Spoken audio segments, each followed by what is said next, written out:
Wait lang, si Lord naman. Para sa akin, ang mga paghihirap sa buhay na ito ay hindi maihahambing sa napakagandang kalagayan na mapapasa atin balang araw. Wow! Ano po ba ang context na ito? Si Paul, he was writing to the believers in Rome. Guys, believers ha. So if you are a follower of Christ, this promise is for you. Yet what we suffer now is nothing compared to the glory He will reveal to us later.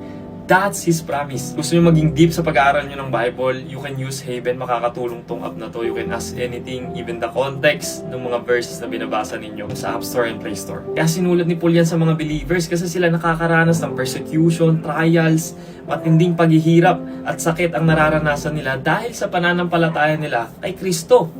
Pero niremind sila ni Paul na yung suffering hindi yan sign na wala ang Diyos. Kundi proseso yan na maglilid sa atin sa kaluwalhatian. Kaya kapag binasa niyo yung verse 17 yan, sabi doon tayo ay anak at tagapagmana ng Diyos. So if we are to share His glory, we must also share His suffering. And since we are His children, we are His heirs. In fact, together with Christ, we are heirs of God's glory. But if we are to share His glory, we must also share His suffering. Maybe yes, you are in pain now.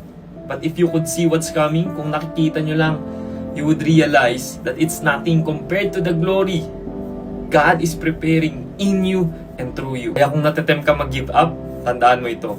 Ang paghihirap at sakit na nararamdaman mo ngayon, hindi yan forever.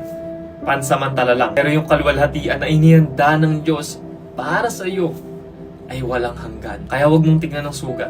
Tignan mo yung bunga. Okay lang umiyak, pero magpatuloy ka. Okay lang masaktan, pero patuloy kang magtiwala. At darating ang araw na makikita mo na sulit ang bawat luha. Amen?